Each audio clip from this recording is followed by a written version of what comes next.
Hello guys, this is Adip. Welcome to my channel Movement Science where I simplify biomechanics and also lot of ortho topics with Joe. So if you are new to this channel, consider subscribing. Also check me out on Instagram where I post daily MCQs and also pictures of my notes. The reference time for all the topics that I am going to cover will be mentioned down in the description. So check that out and let's get started.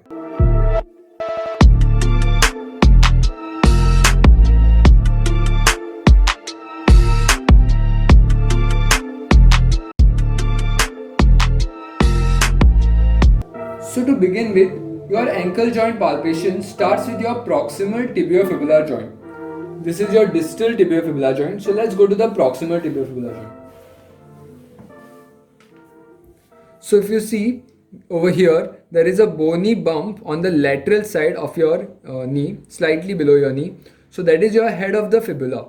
And when there is a movement at your ankle joint over here, like plantar flexion and dorsiflexion, if you palpate properly on the proximal tibiofibular joint, you will see there is a movement happening over here. Now this happens because when you are doing plantar flexion and dorsiflexion at your ankle, that is this movement, down and upward movement, your talus tries to accommodate within your dome, that is the talar dome formed by your tibia and the fibula.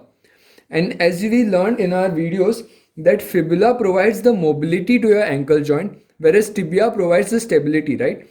So when this movement is occurring, the fibula goes up and down and tries to accommodate your talus in your tibiofibular dome.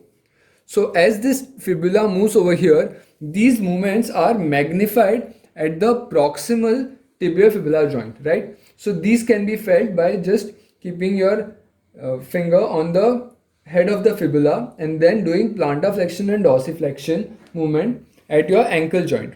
Also, there is a common peroneal nerve which passes across this region, and if there is an injury to this region, we can see a foot drop at your ankle joint. So coming to your ankle joint, this is your lateral malleolus or the fibular malleolus, and this is your medial malleolus or the tibial malleolus. So as you start palpating from the lateral side and the medial side and bring your fingers anteriorly, you will feel a bony line, that is your talar dome. So this is where your talus is placed in. So if you want to feel this properly, what you can do is take your leg into total plantar flexion and you will feel the bony bump that is coming out. So that is basically your talus. So if you are doing plantar flexion, when you are doing the plantar flexion, this talus is pushed out and that is what you are feeling. And on top of that, there is the talar dome. So I'll palpate it again.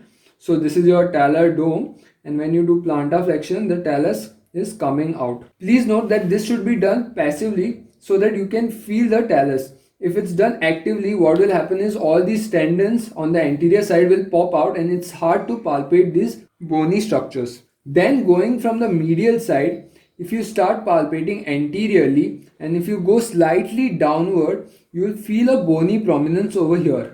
This is your navicular tuberosity. A person having a flat foot will have comparatively lower navicular tuberosity because the navicle is not raised higher. That is because your medial arch is not formed. If your medial arch is not formed, that is like a flat foot, what will happen? The navicular tuberosity will be further down. So that is your navicular tuberosity. Then you go ahead and reach the first metatarsal head. And from here, if you go laterally, you can palpate all the heads of the metatarsals. So this was your first metatarsal head, and then going to the other heads. Then we'll go laterally and we'll look at this structure. This is the fifth metatarsal, right? And this is your base of the fifth metatarsal. So this was your lateral side. And as you go ahead, you can feel a bony prominence over here too, right? This is your head of the fifth metatarsal. A fracture over here is called as the Jones fracture. After this, let's move on to the tendons that are present at your foot. So if you have seen my video on ankle joint biomechanics, where I talk about the kinetics of the muscle, this should be very clear for you guys. But again, regarding the palpation of the muscle, so there is the Tom, Dick and Harry on the posterior side of your medial malleolus, right? So this is your Tom, that is the tibialis posterior. Then the Dick, that is flexor digitorum longus, and Harry is the flexor hallucis longus. So all these three come from the posterior aspect. And tibialis posterior, what does it do? It does plantar flexion and inversion. Then there is the flexor hallucis, which causes flexion of your toe, and then the hallucis causes flexion of your great toe. So you can palpate all these muscles by actually asking the patient to do the movement that is done by these muscles. So if I want to palpate flexor hallucis longus, I'll ask the patient to bend his first toe. So when he flexes his first toe, you can feel the contraction of the tendon. As you can see, there is the movement happening, and this is how you can palpate. And if there is any problem with this muscle, there will be pain. You can always check for tendon integrity or the health of the tendon by doing resisted isometric. That is, you hold the thumb and you ask the patient to push your thumb. So when he does that, the movement won't be happening, but the tendon over here will be activated, and if there is any problem with that tendon, you will be able to find out.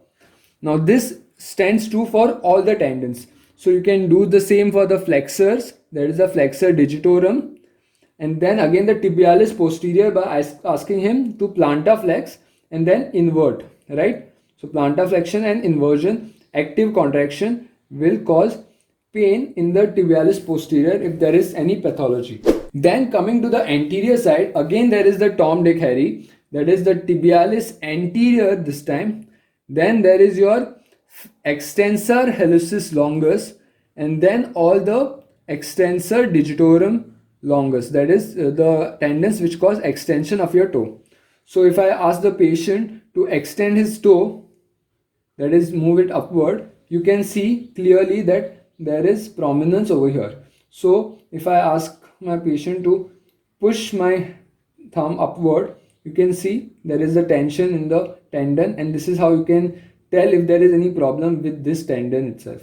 Or then you can ask him to push your other fingers upward, and this is where you can tell the problem with the extensor digitorum longus. And then finally the tibialis anterior function is what? Dorsiflexion and inversion, right? So you ask the patient to take his foot upward and inward. So if you can see here, this muscle is getting tense, right? So this is your tibialis anterior tendon.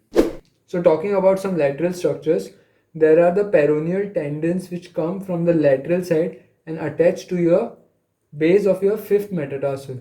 And the peroneus longus goes over and attaches on the medial side. And all these muscles, what they do, they cause eversion of your foot. So to check the integrity or if there is any damage to these muscles or the tendons, what do is you keep your hand on the lateral side and ask the patient to push your hand to the outer side.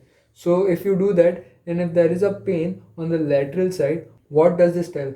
You're not moving your ankle, right? So all the ligaments and all are pretty static over here. They are not moving. But at the same time, when the patient is exerting force, there is contraction of this tendon. So it's basically you're differentiating between your ligament and your tendon. That is, when the patient is pushing outward, there is no movement occurring, but still there is pain. That means your tendons are activating and giving rise to that pain. So that's how you differentiate between a pain due to ligament and pain due to tendon. However, in acute cases like your ankle sprain, there will be lot of tenderness on the lateral side of your ankle. So this cannot be always easily figured out, because if there is lot of inflammation, in case like an ankle sprain, there will be a egg-like bump over here which will be seen with lot of inflammation. During that time, there will be so much pain that even if you touch any of the area over here, the patient will have lot of pain. But other than that, if there is some overuse injury like a chronic pain the patient is complaining of, you can always try this out. Now coming to the palpation of the ankle on the posterior side, from top your gastrocnemius muscle comes along with the soleus and it forms the Achilles tendon, right? And then it goes and attaches to your calcaneum. So you can feel for the Achilles, and if there is tendinitis of this muscle, often this part is painful, or the attachment of the Achilles tendon is painful. This is your calcaneus, and you can check for calcaneal inversion and eversion over here like this.